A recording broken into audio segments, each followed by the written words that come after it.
एक gas expand करती है, एक पिस्टन मूव करता है और हम लिख देते हैं वर्क डन का फॉर्मूला। लेकिन असली सवाल ये है, वर्क पॉजिटिव कब होगा और वर्क निगेटिव कब होगा। ऐसे ही एक्सपेंशन एंड कंप्रेशन, जिसमें फिजिक्स के हिसाब से आंसर कुछ और आता है और केमिस्ट्री के हिसाब से कुछ और। Same process, same gas, but sign change हो जाता है। आखिर क्यों? अगर इनिशियल और फाइनल स्टेट सेम हो तो वर्क भी सेम होगा, राइट? बट ऐसा नहीं है। Work is path function, path change तो वर्क भी चेंज हो जाता है। अब आते हैं पीवी ग्राफ पर। जब प्रोसेस एक कंप्लीट साइकिल बनाता है तब सिस्टम का नेटवर्क 0 होता है या कुछ और। आंसर छुपा है पीवी ग्राफ के अंदर के एरिया में। आज के इस वीडियो में हम सिर्फ फॉर्मूला नहीं पढ़ेंगे, हम समझेंगे वर्क डन का एक्चुअल डेरिवेशन, साइन कन्वेंशन का लॉजिक, साइक्लिक प्रोसेस का रियल मीनिंग, पाथ वर्क का कॉन्सेप्ट। और इस लेक्चर के बाद थर्मल फिजिक्स का ये चैप्टर आपका फेवरेट बन सकता है। So get ready, because today we are not just studying work, we are understanding.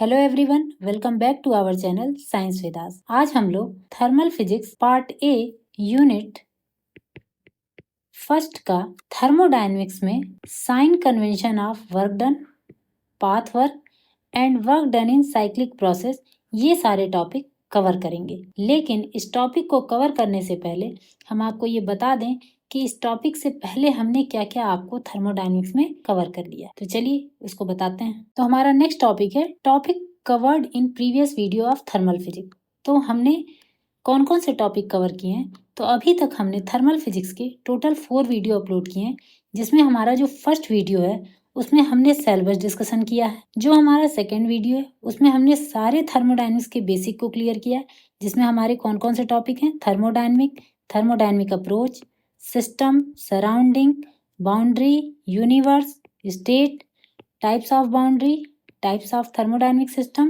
Properties of thermodynamic system, state of system, state function, path function, thermodynamic equilibrium and types of thermodynamic equilibrium.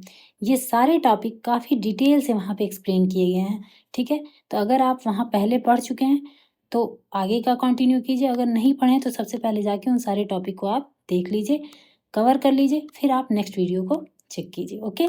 हमारा जो third video upload हुआ है उसमें हमने equation of state, thermal equilibrium क्या होता है, concept of temperature, measurement क्या होता है टेम्परेचर का, जीरोथ लॉ क्या कहता है जिसको हम जेलोड भी कहते हैं, एप्लीकेशन क्या है जीरोथ लॉ का, और वाई जीरोथ, क्यों जीरोथ कहा जाता है, ये सारे टॉपिक वहाँ पे हमने एक्सप्लेन किए, ठीक है? जो हमारा फोर्थ वीडियो और लास्ट वीडियो अपलोड हुआ है उसमें हमने थर्मोडायनेमिक वर्क की बात की है, जहाँ पे सबसे पहले हमने वर्क को एक्सप्लेन किया है, उसके बाद हमने थर्मोडायनेमिक वर्क को एक्सप्लेन किया है, टाइप्स ऑफ थर्मोडायनेमिक वर्क को एक्सप्लेन किया है, एक्सटर्नल एंड इंटरनल वर्क, फिर हमने मैथमेटिकल एक्सप्रेशन भी थर्मोडायनेमिक का वहाँ पे कैलकुलेट कर दिया है, तो वहाँ से आप पढ़ सकते हैं। और लास्ट में हमने पीवी डायग्राम, जिसको हम इंडिकेटर डायग्राम या पीवी ग्राफ भी कहते हैं, उसको हमने एक्सप्लेन किया है। तो ये हमारे 4 वीडियो ऑलरेडी अपलोडेड है। अब आज जो हमारा नेक्स्ट टॉपिक है वो वर्क डन से रिलेटेड है। तो हमने लास्ट वीडियो जो वर्क से रिलेटेड अपलोड की थी उसी का वो आगे का पार्ट है, आज उसको हम एक्सप्लेन करेंगे। तो हमारा आज का जो सबसे पहला टॉपिक है वो है formula of work done by a thermodynamic system. इसमें हमने क्या पढ़ना है? हमने ऑलरेडी इस फॉर्मूले का डेरिवेशन प्रीवियस वीडियो में एक्सप्लेन किया है, ठीक है, काफ़ी डिटेल में। यहाँ केवल हम मैथमेटिकल फार्मूला बता रहे हैं ताकि इसी से कोरिलेट करके हम आगे के टॉपिक को कवर कर सकें। तो हमारा जो थर्मोडायनेमिक वर्क डन का फार्मूला होता है वो होता है W is equal to P integral dV V1 and V2। मतलब हमारा पहले वॉल्यूम क्या था, बाद में वॉल्यूम चेंज होके क्या हो गया, ये एक फार्मूला है। इसको थोड़ा सा और इम्प्रूव कर दें तो हम फार्मूले को ऐसे भी लिखते हैं W is equal to P V2 minus V1। यहाँ पे W क्या होता है, वर्क डन, V होता है वॉल्यूम और P होता है प्रेशर, ठीक है? और इस मैथमेटिकल फार्मूले को प्रूव करने के लिए हमने यहाँ पे एक डायग्राम बनाया है, जो प्रीवियस वीडियो में भी हमने बनाया और वहाँ एक्सप्लेन किया है, ठीक है? आपको यहाँ पे दिख भी रहा होगा कि यहाँ पे ये एक सिलेंडर है और इसमें एक गैस फिलअप है, इसमें एक इंटरनल प्रेशर P है, यहाँ पे एक रिएक्शन फोर्स है, ऊपर में एक एक्शन फोर्स है, ये A area of cross section है पिस्टन का, और ये जो DL है इससे वॉल्यूम की चेंजिंग पता चली। पहले वॉल्यूम क्या था, बाद में वॉल्यूम क्या हो गया, पिस्टन कंप्रेस होने पे। ठीक है, तो इसके बारे में भी हमने डिटेल प्रीवियस वीडियो में बताया है, तो वहाँ से आप डेरिवेशन और इस डायग्राम का क्लियर एक्सप्लेनेशन वहाँ से आप जाके चेक कर सकते हैं। यहाँ मैंने केवल फॉर्मूले को दिखाने के लिए ये टॉपिक यहाँ पे लिखा है। चलते हैं अपने नेक्स्ट टॉपिक पे। हमारा नेक्स्ट टॉपिक है और सबसे इम्पोर्टेंट टॉपिक है sign convention for work done in thermodynamics. ये किसी टॉपिक में पूछा नहीं जाता है, ठीक है, लेकिन आपके कॉन्सेप्ट के लिए ये जानना बहुत ज़रूरी है कि वर्क डन थर्मोडायनेमिक्स में साइन कन्वेंशन कैसे रूल करता है। अगर आप फिजिक्स पढ़ रहे हैं तो आप जानते होंगे कि फिजिक्स में भी थर्मोडायनेमिक्स है और केमिस्ट्री में भी थर्मोडायनेमिक्स है। जो फिजिक्स में थर्मोडायनेमिक्स है वहाँ पे वर्क डन के लिए साइन कन्वेंशन कुछ और यूज होता है, और जो केमिस्ट्री में थर्मोडायनेमिक्स हम पढ़ते हैं वहाँ पे वर्क डन के लिए साइन कन्वेंशन कुछ और बदल जाता है। ये साइन कन्वेंशन से ज़्यादा फर्क नहीं पड़ता है। क्यों? क्योंकि लास्ट में जो फॉर्मूले हैं वो सारे सेम हो जाते हैं, बट साइन का डिफरेंस रहता है। साइन को हम कैसे ऑब्जर्व करते हैं, फिजिक्स में क्या चलता है और केमिस्ट्री में क्यों अपोजिट हो जाता है और कैसे उसको याद रखते हैं, वो चीज़ यहाँ पे हम एक्सप्लेन करेंगे। तो सबसे पहले हम आपको यहाँ पे फिजिक्स में बताते हैं कि फिजिक्स में क्या कॉन्सेप्ट चलता है, ठीक है, और केमिस्ट्री उसका अपोजिट याद कर लीजिएगा। जब हम फिजिक्स में बात करते हैं तो हम कहते हैं कि जो वर्क डन होता है, नॉर्मली हम जो पढ़ते हैं work done by the system, ठीक है, सिस्टम के द्वारा अगर काम किया जा रहा है तो वो पॉजिटिव होगा। और अगर हम सिस्टम पे काम कर रहे हैं, ऑन द सिस्टम करेंगे तो क्या हो जाएगा, निगेटिव हो जाएगा। अगर सिस्टम काम करेगा बाय द सिस्टम, सिस्टम के द्वारा किया जाएगा तो वो पॉजिटिव रहेगा, और अगर सिस्टम पर किया जाता है तो वो क्या हो जाता है, निगेटिव हो जाता है फिजिक्स में। और इसी का अपोजिट होता है केमिस्ट्री में, ठीक है, अपोजिट कैसे होता है वो अभी हम एक्सप्लेन करते हैं। तो जब हम फिजिक्स की बात करते हैं तो सपोज कर लीजिए कि यहाँ पे वही सेम सिलेंडर है जो वर्क डन के लिए हम यूज़ कर रहे हैं, ठीक है, तो ये सिलेंडर है, इसमें गैस फिलअप है, ये हमारा पिस्टन है। पिस्टन की जो पहली पोजीशन थी वो ये डॉटेड लाइन वाली थी, ठीक है, ये नॉर्मल पोजीशन थी। जो गैस है वो एज ए सिस्टम काम कर रही है। मान लीजिए कि इस मॉलिक्यूल, ये जो गैस के मॉलिक्यूल है इनमें बहुत एनर्जी है, तो ये प्रेशर लगाएंगे, जो मैंने यहाँ पे पी लिखा हुआ है, ठीक है। जब वो प्रेशर लगाएंगे तो पिस्टन को उसकी नॉर्मल पोजीशन से क्या कर देंगे, अप साइड में करेंगे। तो ये काम कौन कर रहा है, गैस कर रहा है, ठीक है। तो गैस काम कर रहा है, तो वर्क डन किसके द्वारा हो रहा है, गैस के द्वारा, और गैस को हम क्या माने, एज ए सिस्टम। तो गैस के द्वारा काम हो रहा है वर्क डन, और यहाँ क्या हो रहा है, पिस्टन का एक्सपेंशन हो रहा है। तो एक्सपेंशन हो रहा है, पहले वॉल्यूम V1 था, बाद में बदल के V2 हो गया, तो एक्सपेंशन हो गया गैस का। सिस्टम कर रहा है, तो यानी सिस्टम के द्वारा किया जा रहा है, तो वो क्या होगा, पॉजिटिव होगा। अब इसी का अपोजिट, अगर सिस्टम पर पिस्टन काम करने लगे, यानी उसकी नॉर्मल पोजीशन ये थी, और कंप्रेस करके अंदर लेते हैं तो मॉलिक्यूल और पास हो जाएंगे, और गैस को हमने क्या माना है, सिस्टम। तो सिस्टम पे कौन काम कर रहा है, पिस्टन काम कर रहा है। तो सिस्टम पर अगर काम हो तो वो क्या हो जाएगा, एक तो कंप्रेशन हो रहा है यहाँ पे, और कंप्रेशन मीन्स होता है कि वो दब रहा है, और सिस्टम पर काम किया जा रहा है, यानी वो क्या हो जाएगा, निगेटिव। ये जितने भी ऑब्जर्वेशन है, ये ऑब्जर्वेशन हम बाहर से बैठ के देख रहे हैं। देखिए मैंने एक लाइन लिखी है, observe from outside the system. System के बाहर है, यानी सपोज कर लीजिए कि टेबल पे ये सिस्टम रखा है और हम बाहर में हैं बैठे हुए, और हमने ऑब्जर्व किया, अच्छा कि ये गैस है, गैस पिस्टन पे प्रेशर लगा रहा है, तो पिस्टन ऊपर हो गया, एक्सपेंशन हुआ। तो सिस्टम बाय द सिस्टम काम किया गया, तो एक्सपेंशन हुआ और पॉजिटिव में हुआ। सिस्टम पर पिस्टन काम करने लगा तो वो कंप्रेशन हो गया, और कंप्रेशन मीन्स निगेटिव हो गया, ठीक।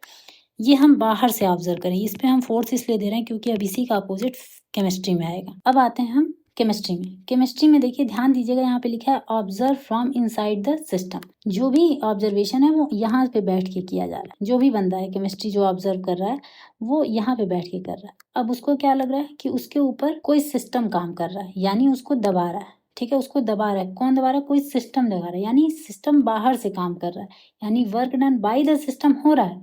लेकिन जो ऑब्जर्व कर रहा है उसको ऐसा लग रहा है वो सिस्टम के यहाँ पे बैठा हुआ है, और उसको ऊपर से लग रहा है कोई दबा रहा है, ठीक है। तो जब उसको लग रहा है कि कोई कंप्रेस कर रहा है उसको, बाय द सिस्टम के द्वारा हो रहा है, तो उसको क्या लेके चल रहा है, निगेटिव, ठीक है ना। बात वही है, कंप्रेशन में निगेटिव होगा, लेकिन जो ऑब्जर्व कर रहा है वो यहाँ पे अंदर में बैठा हुआ है, तो उसको लग रहा है मेरे पे सिस्टम काम कर रहा है, ठीक है, सिस्टम के द्वारा मेरे पे काम किया जा रहा है। और जब इसी बंदे को जब ये लगे कि हम पिस्टन को ऊपर की ओर प्रेस कर रहे हैं, यानी हम एक्सपेंड कर रहे हैं, तो एक्सपेंशन में तो पॉजिटिव होगा ही, ठीक है। लेकिन उसको ये लग रहा है कि हम ऑन द सिस्टम, इसको वो सिस्टम मान रहा है, इसको, तो उसको लग रहा है कि हम सिस्टम पर काम कर रहे हैं, ऑन द सिस्टम, ठीक है। तो वो अंदर से बैठ के क्या सोच रहा है कि अच्छा हम ऑन द सिस्टम कर रहे हैं और एक्सपेंशन कर रहे हैं तो ये पॉजिटिव होगा। और यहाँ पे उसको क्या लग रहा है कि सिस्टम उस पर काम कर रहा है, उसको दबा रहा है, तो क्या होगा, निगेटिव होगा। लेकिन फिजिक्स में क्या हो जाता है, हम बाहर से बैठ के देखते हैं तो हमको यही सेम चीज अपोजिट दिखती है, ठीक है। बाय द सिस्टम जो एक्सपेंशन हो रहा है, ठीक है, तो हमको लग रहा है सिस्टम काम करती है, सिस्टम के द्वारा वर्क डन किया जा रहा है तो वो पॉजिटिव होगा। और ऑन द सिस्टम हो रहा है तो निगेटिव है, सिस्टम हम पर कर रहा है। लेकिन यहाँ पे जो अंदर बैठा है उसको ये लगता है पिस्टन। आप बस इतना क्लियर रखिए कि यहाँ पे जो बंदा है वो इस गैस को सिस्टम मान लेता है कि सिस्टम काम कर रहा है, और केमिस्ट्री में जो बंदा है वो इस पिस्टन को सिस्टम मान लेता है, ठीक है, कि ये पिस्टन सिस्टम है और हम अंदर बैठ के ऑब्जर्व कर रहे हैं। और फिजिक्स में जो बंदा है वो कहता है हम बाहर बैठ के ऑब्जर्व कर रहे हैं और ये गैस सिस्टम है। बस इतने का फर्क है नहीं तो एक्सपेंशन हमेशा पॉजिटिव होता है दोनों केस में, कंप्रेशन हमेशा निगेटिव होता है। ध्यान से देख लीजिए, कंप्रेशन है तो निगेटिव दिख रहा है, एक्सपेंशन है तो पॉजिटिव, दोनों केस में।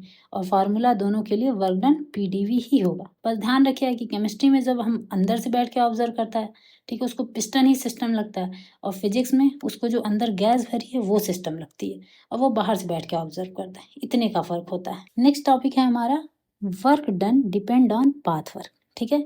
ये हमें प्रूफ करना है कि क्या वर्क डन जो है वो पाथ वर्क है कि स्टेट वर्क है। यानी हम बेसिक जब पढ़े थे वहाँ हम पढ़े थे दो तरह का वर्क फंक्शन, एक पाथ फंक्शन और एक पढ़े थे सॉरी एक स्टेट फंक्शन और एक पढ़े थे पाथ फंक्शन। तो हमें यहाँ प्रूफ करना है कि जो वर्क हमने लिखा है तो वर्क कैसा है, वर्क पाथ फंक्शन है वर्क डन की स्टेट फंक्शन है। तो हम यहाँ अगर बता दें कि पाथ फंक्शन है तो कैसे है इसको प्रूफ करना है। तो सबसे पहले हम यहाँ पे आपको डिफिनीशन बता दें कि क्या होती है।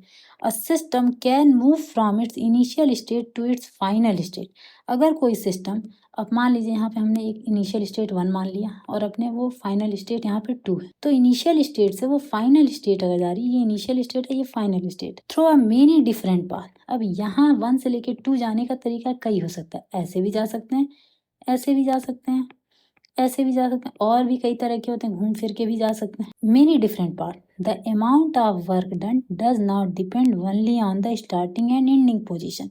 तो जो वर्क डन है 1 से लेके 2 में पहुंचने पे वो केवल इस पे डिपेंड नहीं करता कि फाइनल इनिशियल पोजीशन क्या थी और फाइनल पोजीशन क्या थी, वो इस पे डिपेंड करता है कि वो जिस जिस पाथ से होके गया है वहाँ वो प्रोसेस क्या था, ठीक है, वो पाथ में क्या क्या प्रोसेस हुआ होगा, कैसे कैसे वो अपने फाइनल पोजीशन पे आया होगा, इस पे डिपेंड करता है, ना कि इस पे कि इनिशियल में उसकी पोजीशन क्या रही होगी और फाइनल में क्या बन गई, बीच में क्या प्रोसेस चला उस पे भी डिपेंड करता है वर्क। अब इसको हम यहाँ डायग्राम में बताते हैं। यहाँ पे मैंने एक पीवी ग्राफ लिया है, ठीक है, जिसको हम इंडिकेटर डायग्राम भी कहते हैं। यहाँ वाई एक्सिस पे हमारा पी है, एक्स एक्सिस पे हमारा वी है। यहाँ पे हमने एक रेक्टेंगल डायग्राम रेड कलर का बनाया है और ध्यान दीजिए तो यहाँ पे एक पाथ चल रहा है, ए से डी, डी से सी, ए से बी, बी से सी और ए से सी, 3 आपको पाथ दिख रहे हैं। और यहाँ ए पे एक पोजीशन स्टेट 1 है और एक स्टेट 2 है, यानी ये इनिशियल पोजीशन है, ये आई लिख दीजिए, और ये फाइनल पोजीशन एफ है, ठीक है। तो पूछा है कि स्टेट 1 से स्टेट 2 में जाने पे ये जितने भी पाथ हैं ये क्या है, पहले इनका वर्क डन निकालिए। और अगर ये वर्क डन अलग अलग आते हैं तो ये पाथ फंक्शन है, लेकिन अगर तीनों के वर्क डन सेम आ जाते हैं तो ये पाथ फंक्शन नहीं है। ये हमें प्रूफ करना है, ठीक है। चलिए तो पहले सपोज कर लेते हैं कि हमारी ये थर्मोडायनेमिक 3 प्रोसेस है। कौन कौन से, एडीसी, एडीसी, एबीसी, डायग्राम में भी आप देखते रहिएगा, ए बी सी, और तीसरा है ए सी, ठीक है। That take the system from state 1 to state 2, already बता दिए। The work done in each case is given by the area under the respective curve. ये जब हम वर्क डन निकालेंगे तो जैसे हम W1 का जब वर्क डन निकालेंगे तो उसके कवर में जितने एरिया आएंगे उस सबका एरिया निकाल देंगे। ऐसे ही W2 निकालेंगे तो वहाँ पे जो एरिया आएगा उसको निकाल देंगे, W3 निकालेंगे वहाँ पे जो एरिया आएगा उसको निकाल देंगे, ठीक है। वही उसका वर्क डन होगा। Since each path has different nature, इन सब का अगर नेचर डिफरेंट है, the area under each curve is different, तो एरिया भी सबका अलग आएगा। और अगर ऐसा हुआ therefore the work done is different for each process, ठीक है। तो हम कह देंगे कि वर्क डन भी हर एक प्रोसेस के लिए अलग है, और अगर अलग आता है तो वो हो जाएगा पाथ फंक्शन। क्लियर है। तो अब चलिए हम वर्क डन निकालते हैं। तो वी नो दैट, हम जानते हैं कि वर्क डन का फॉर्मूला क्या होता है। तो वर्क डन का फॉर्मूला होता है DW is equal to P dot D. ठीक है, अब यही फॉर्मूला हम लगाएंगे। तो सबसे पहले हम निकालते हैं work done. So work done along ADC is, diagram में देखिए ADC, यही वर्क डन निकालेंगे हम। तो सबसे पहले हम A से D जाएंगे और फिर हम D से C जाएंगे। ठीक है, तो A से D और D से C जाने का जो वर्क डन है उसको हम मान लेंगे क्या है, W1। ठीक है, सबसे पहले हम जाएंगे A से D। तो जब हम A से D जाएंगे तो यहाँ पे क्या हो जाएगा, तो फॉर्मूला क्या होता है PdV। तो A से D जाने पे आप ध्यान दीजिए, तो जो हमारा प्रेशर है वो तो फिक्स है, P1 मेरा फिक्स है। A से D जाने में कोई प्रेशर में चेंजिंग नहीं हो रही, तो P1 हो जाएगा। ठीक है, और DV क्या हो रहा है A से D जाने में, तो ध्यान दीजिए A के पोजीशन पे D1 कितना है मेरा, V1 कितना है, वॉल्यूम कितना है V1, और D पे कितना है V2, यानी V2 माइनस V1 हो गया। ठीक है, प्लस अब हम जा रहे हैं D से C। इस पोजीशन पे क्या हो रहा है, इस पोजीशन पे ध्यान दीजिए, तो प्रेशर तो हमारा चेंज हो रहा है। प्रेशर क्या हो रहा है, P1 से P2 जा रहा है, लेकिन वॉल्यूम क्या हो गया है, कांस्टेंट हो गया है। ठीक है, वॉल्यूम में कोई चेंजिंग नहीं, यानी जो DV मेरा है उसमें कोई चेंजिंग नहीं, वो फिक्स है। यानी अगर हमारा V2 फिक्स हो गया है और प्रेशर में चेंजिंग नहीं हो रहा है, तो ये क्या हो जाएगा, 0 कर देगा। ठीक है, तो इसको हम क्या कर देंगे, इक्वेशन 1, क्योंकि यहाँ पे वॉल्यूम मेरा फिक्स हो गया। तो ये पोर्शन क्या हो गया, D से C के पोर्शन में यहाँ पे वर्क डन क्या हो गया, 0 हो गया, वॉल्यूम में कोई चेंजिंग नहीं है। ठीक, अब नेक्स्ट चलते हैं वर्क डन।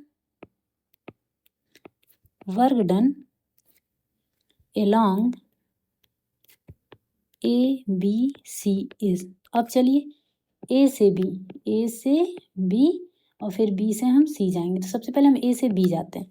तो वर्क डन मान लिया हमने W2, और जब हम A से B जा रहे हैं तो यहाँ पे क्या हो रहा है, प्रेशर तो चेंज हो रहा है P1 से P2, लेकिन वॉल्यूम क्या हो रहा है, इसका चेंज हो रहा है नहीं, V1 ही रह गया। तो वॉल्यूम कांस्टेंट है, यानी ओवरऑल क्या हो जाएगा, 0। अब हम जा रहे हैं B से C। तो जब हम B से C जा रहे हैं तो हमारा प्रेशर क्या है P2, और वॉल्यूम में क्या चेंजिंग हो रही है, यहाँ पे B से C में V2 minus V1, 2 minus V1। तो ये एक हमारा क्या हो गया, इक्वेशन 2 हो गया। अब एक लास्ट का बचता है A से C। तो work done along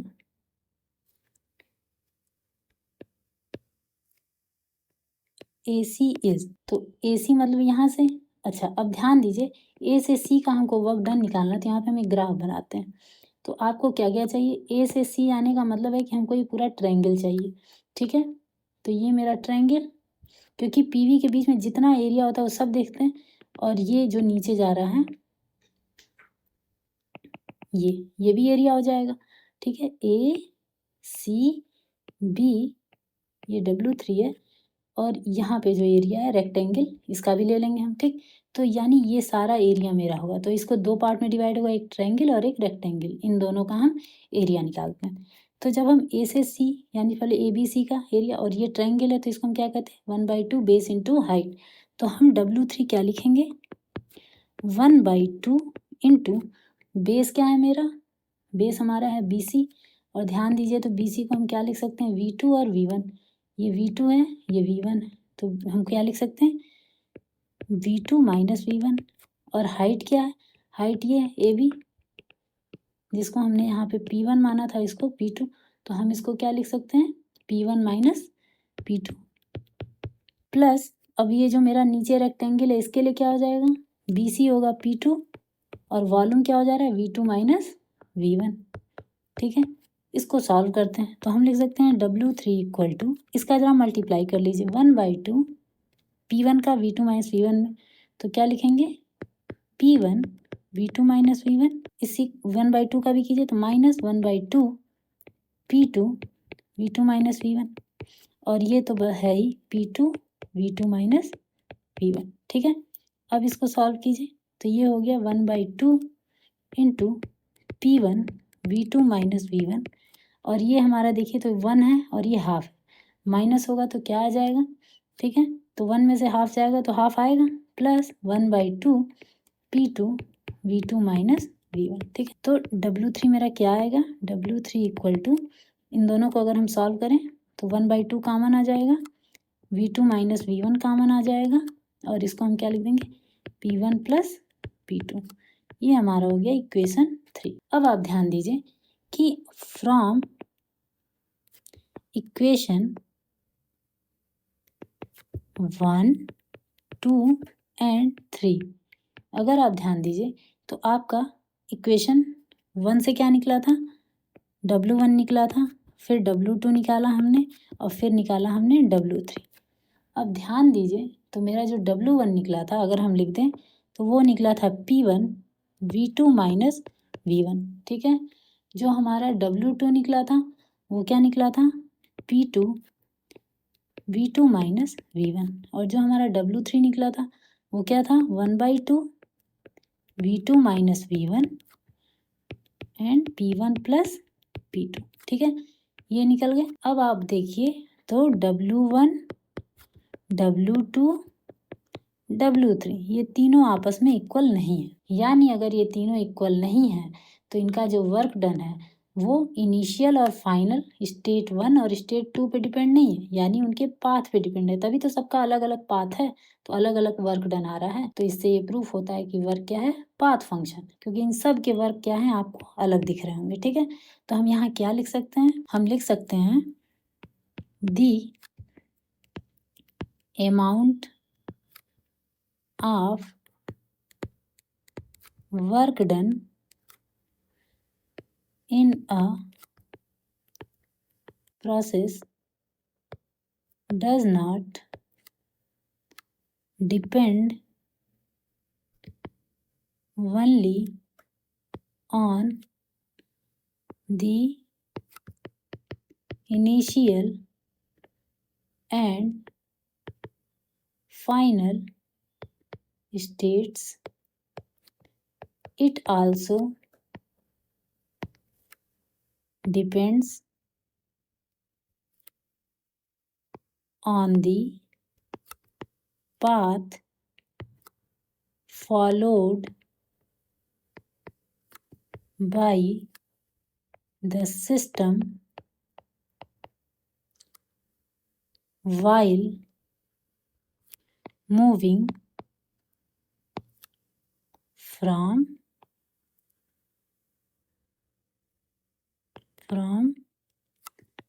state 1 to state 2, okay. Hence we can conclude that work is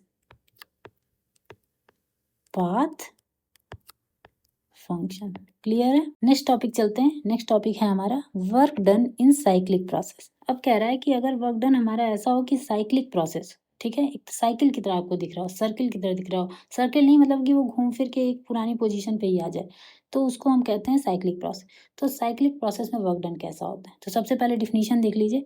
a process in which a system return to its original state after undergoing a series of changes, हर तरह की changing करते हुए अपने वो original state में पहुंच जाए, is known as a cyclic process, ठीक है।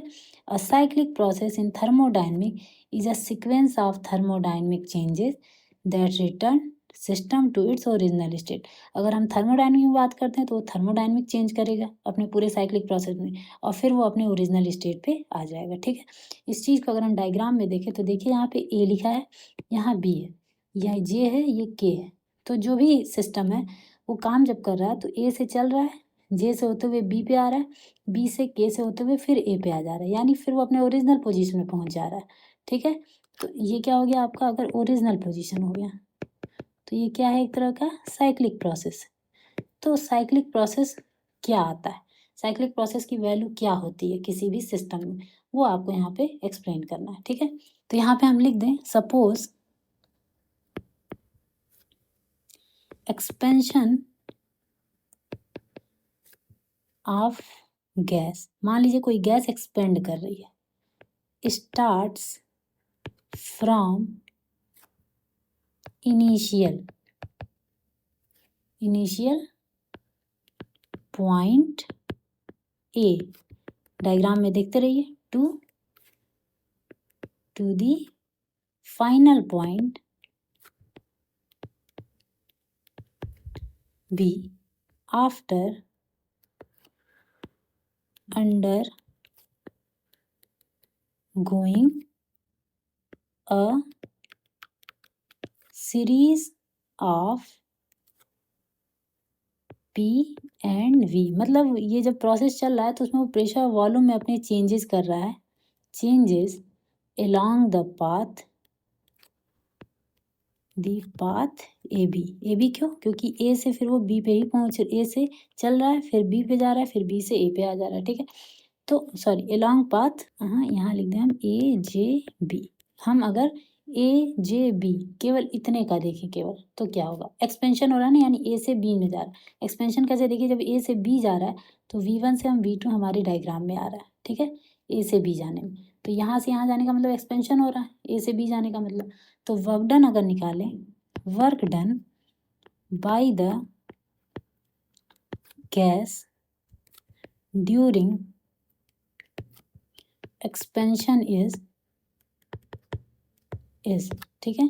तो मान लीजिए ये W1 है, ये जो जा रहा है इसको हम W1 मान ली। तो W1 क्या होगा? एक्सपेंशन हो रहा है, पिस्टन ऊपर की ओर जा रही है, तो प्लस में एरिया कौन सा कवर करेंगे हम? डायग्राम में देखिए ए जे बी सी डी ए, देखिए ए जे बी सी डी ए, ये आपका एक्सपेंशन का पूरा एरिया हो गया, ठीक है। Similarly work done on the gas during compression। अब कंप्रेशन क्या होगा? तो उसको मान लीजिए W2, ये जो पोर्शन है उसको मान लीजिए W2। तो W2 क्या हो जाएगा? अब कंप्रेशन मतलब ए से बी से ए की ओर लौट रहे हैं तो माइनस में होगा, एरिया क्या होगा? बी के ए डी सी बी, देखिए बी के ए फिर डी सी बी, केवल ये वाला पोर्शन देखा जाएगा, ठीक है। तो ये एरिया माइनस में, क्योंकि ये क्या हो रहा है? कंप्रेशन हो रहा है, दब रहा है, देखिए वॉल्यूम कम हो जा रहा है, इधर से इधर ए से बी से ए जाने में वॉल्यूम V2 से V1 आ जा रहा है। तो अगर हम net work done during cyclic process is, क्या हो जाएगा? W is equal to W1 plus W2, ठीक है। और अगर हम देखें तो W इज इक्वल टू जो एरिया है पहला वाला वो क्या था? ए जे बी सी डी ए, और दूसरा वाला क्या था? प्लस है लेकिन वो माइनस में था, तो वो एरिया क्या था? एरिया बी के ए डी सी बी, ठीक है, यही था। प्लस माइनस माइनस, तो ये फाइनली क्या आ जाएगा? एरिया। इस पूरे में से अगर हम इतने को माइनस कर दें, केवल इतने को, तो क्या बचा? यही पोर्शन बच गया ना, येलो वाला, ठीक। तो अब हम इसी को लिख देंगे, तो क्या लिखेंगे? W is equal to area, क्या बच गया? ध्यान दीजिए तो प्लस में आएगा ए जे बी के ए, ठीक है। यानी हमारा साइक्लिक प्रोसेस में एरिया क्या बच गया? ये ए जे बी के ए, यही हमारा एरिया। अब इससे आप क्या क्या कंक्लूड करते हैं? तो इससे दो तीन चीज़ कंक्लूड करते हैं। पहला कि जो वर्क डन है in complete cycle is numerically equal to the area enclosed by the loop on PV graph. तो आपको दिख रहा है केवल वर्क डन, इस पूरे लूप को ही हम बस ले रहे हैं, ए जे बी के ए, ठीक है। तो पहला पॉइंट हम लिख सकते हैं कि जो वर्क डन होता है, work done in one complete cycle is numerically, अगर निकालें तो वो क्या होता है? Numerically equal to the area enclosed by the loop on the PV diagram. ठीक है, ये होगा। दूसरा क्या हो सकता है? दूसरा हम लिख सकते हैं कि अगर क्लोज लूप इस क्लॉकवाइज डायरेक्शन, मतलब ऐसे जा रहा है, ठीक है, ऐसे जा रहा है, ठीक है, क्लॉकवाइज डायरेक्शन में है, तो जो एक्सपेंशन कर्व होगा, मतलब जब एक्सपेंड हो रहा है, ऐसे जा रहा है एक्सपेंशन कर्व, ठीक है, हमेशा वो कंप्रेशन कर्व के ऊपर होगा। तो जाहिर सी बात है, ये नीचे वाला देखिए कंप्रेशन है, जब हम बी के ए जा रहे हैं वो नीचे, और ए जे बी क्या है वो हमारा ऊपर है। तो हमेशा सेकेंड केस में W1 का वर्क डन W2 से ज़्यादा होगा। क्यों? अगर एक्सपेंशन लाइज एबव कंप्रेशन, ठीक है, और ये कब होगा? जब आपका क्लॉकवाइज डायरेक्शन है, इन क्लॉकवाइज डायरेक्शन, ठीक। और इसी का opposite W1 less than W2 हो जाएगा कब? जब आपका एक्सपेंशन कर्व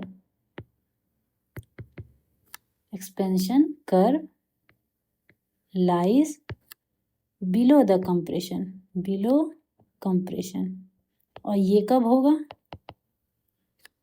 इन anti clockwise direction, anti clockwise direction. ये कैसे आपको पता चलेगा?